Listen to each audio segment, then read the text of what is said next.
What's up, everyone?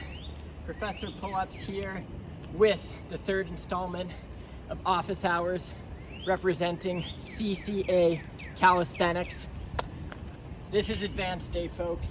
So what we're going to talk about is everything needed for the competition pull-up. If you're thinking about competing, if you already are competing, this is going to be the lesson that you want to turn into. I'm going to share everything I have from my experience setting records, competing, to really break down the pull-up, to maximize the efficiency, to maximize the strength. So, quick recap of what we covered the first two times, in the beginning and the intermediate. So, because these points are basic at any level, it's something I constantly remind myself of. So the first point, nice strong grip. We talked about knuckles to the sky, meaning you really wrap your fingers and hands around the bar. Full hang, meaning the elbows are straight, but you pull your chest up to the bar a little bit to start, retract those shoulders, and pull till your chin is right above the bar like that. Those are the basics. At the beginning level, I said don't worry so much about how straight your body is, but for a competition pull-up, you definitely want the body to be straight throughout, just like that. You don't want to be kicking with your legs. We talked about one way to achieve that, which is really to squeeze the glutes as you pull, which enforces the straightness of the body.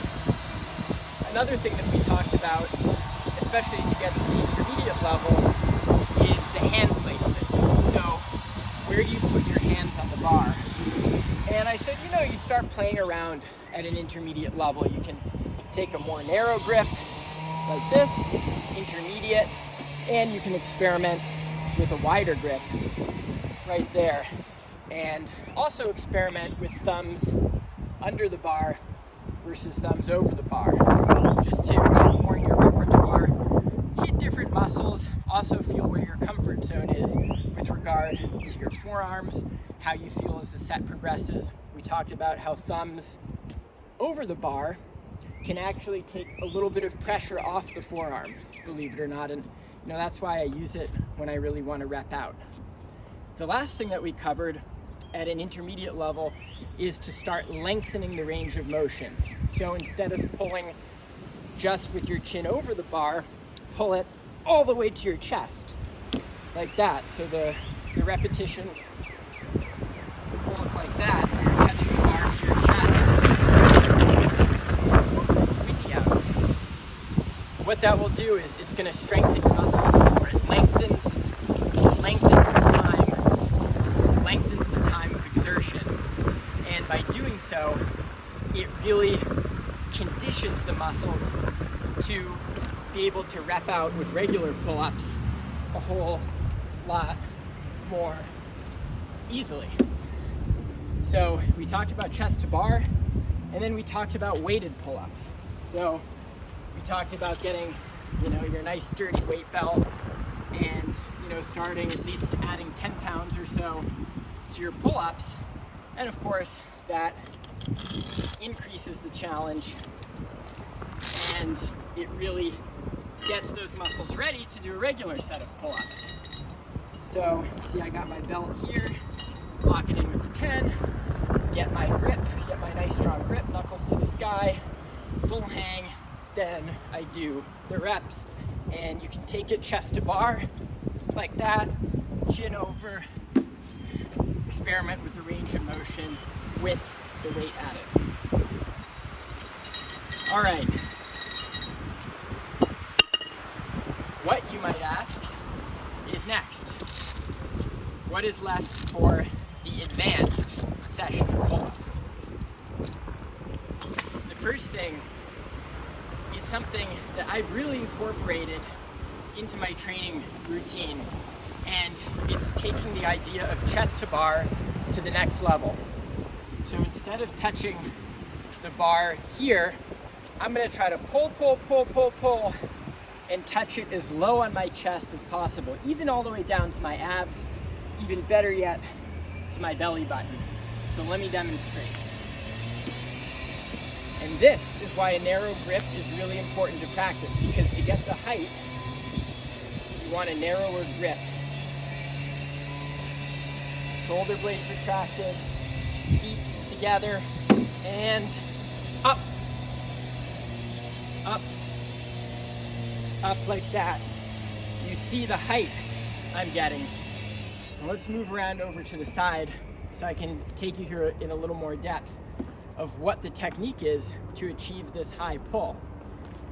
As I said, you want the grip to be narrow. And the reason you want the grip to be narrow is because you really want to be able to tuck your elbows back as you pull. You'll see what I mean right here. Instead of flaring your elbows out like that, which is going to get the bar stuck in close to you, you want to really tuck your elbows as you pull. Like that. See what I'm doing? How I'm tucking the elbows as I pull. And that's really lengthening the range of motion. Now, this is an excellent pull-up to practice, you've probably guessed it, if you want to learn muscle-ups, because the key, most important basic part of the muscle-up is the pull. So if you want to learn muscle-ups, the high chest-to-bar pull-up is really what you want to practice. And in fact, a really high chest-to-bar pull-up, if you can pull it in this range, is actually quite a bit harder than a muscle-up. So I'll show you. Here is the chest to bar. See the height I got. It's actually harder to do that, believe it or not, than just to do a regular muscle up, which doesn't really require you to pull on your pull quite as high. So the high chest to bar is really crucial, and the way you achieve it is narrow grip, really tuck the elbows, and think in your mind, pull that bar all the way to the belt buckle. So it's really the same principle as I was saying earlier at the beginning level, where you want to think of pulling yourself right up into the sky. You really want to focus your mind on continuing the pull. Not only is that going to help you with muscle ups, it works different muscles in the back.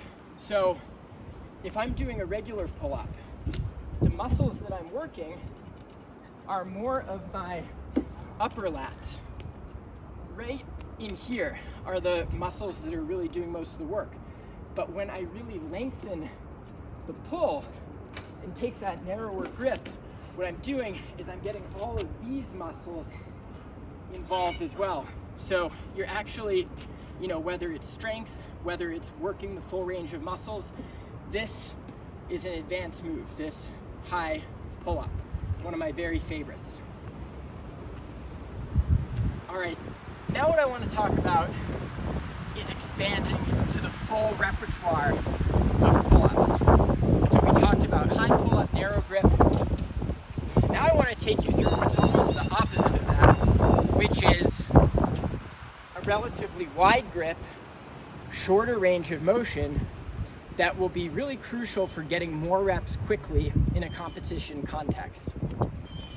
So what you want to do is get a grip that's as wide as you can that's still comfortable. And I've been working on this for a while to perfect the wide grip, which actually is not as easy as it seems, but what you can tell is it shortens the range of motion. Really wrap my fingers around the bar, get my full hang, get locked and loaded, boom, just like that. You see, I'm taking a wide grip and my chin is clearly going over the bar, but not going over too much, because in a competition that says chin over, you'll actually be at a disadvantage if you're going, way over like that, when you could be just right there. And different competitions have different rules. Some will regulate how wide you can go, and that's fine. But my point is, you want to have every type of pull-up in your repertoire. Because, for example, if you're going for a Guinness World Record, like I'm training for, you can actually take as wide of a grip as you want, so long as you get that full range of motion. So those pull-ups would all be legitimate.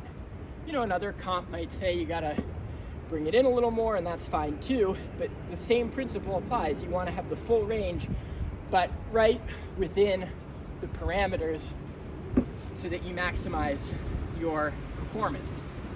The other thing about short range of motion pull-ups is actually they are good for working and honing in on those upper lats, and especially the muscles kind of right where the lat ties into the shoulders. Those are the muscles that are really firing. So it's actually not true that, you know, it's in a kind of all-around better workout simply to pull higher. It definitely works muscles that you do not work on the shorter range pull-ups, but when you really rep out with the shorter range pull-ups, you are really zapping certain muscles that are crucial, especially for the competition pull-ups, but also, you know, just make you have a muscular, wider back that many people want to achieve. General matter, the wider you grip the bar, the more it will also work your outer lats as opposed to inner. But the truth of the matter is, no matter how you're doing the pull-ups, you're going to have a phenomenal back workout. It's really, in my opinion, the best exercise for strength and musculature in the upper and mid back, and that reason alone should put it squarely within everybody's repertoire. All right, the moment that many of you, I'm sure, have all been waiting for. How do you go about repping out really, really fast? We've talked about the grip, we've talked about range of motion, we've talked about the muscle groups that you're going to want to work in training, we've talked about making the pull-up harder by going chest to bar, by adding weight. But when it comes to competition day, how do you get the most pull-ups you possibly can in 60 seconds or in 2 minutes or whatever the parameters are? It all comes down to coordination and balance. Let me show you. What you'll see when I do these pull-ups fast is that my feet come back to the same position more or less every time. In other words, my body is in that straight line. And what I'm essentially doing, and here we can maybe see it even better from the side, is that I'm doing a very, very fast version of what would be called a dead hang pull-up. So when you do a dead hang pull-up, start, up, down, pause, up, pause, up, pause. You see that there's not this sway up and down every time, pause for a little while to reset. What a really good competition set of pull-ups is basically press the fast forward button on those dead hang pull-ups. So you really are coming back down to the same position every time. Those feet are coming right back down. You're achieving a split-second dead hang, but it's so fast that as soon as you're down, you're right back up. So as you'll see, right? You see how I'm straight up and down, not so much of a sway. The way to achieve this is not easy, and it takes a lot of feel, it takes a lot of practice. But what you really want to focus on is that good starting position where your head is directly beneath the bar, slight tilt back like that, and then just let yourself hang for a second before you start the set, so you're not starting with like a swing like this, because if you start swinging, it's going to be very hard to compensate as the set begins and progresses. So you want to lock it in like this, and then up, and you're off and running. Every time you come down, you want to be conscious about falling through your body evenly.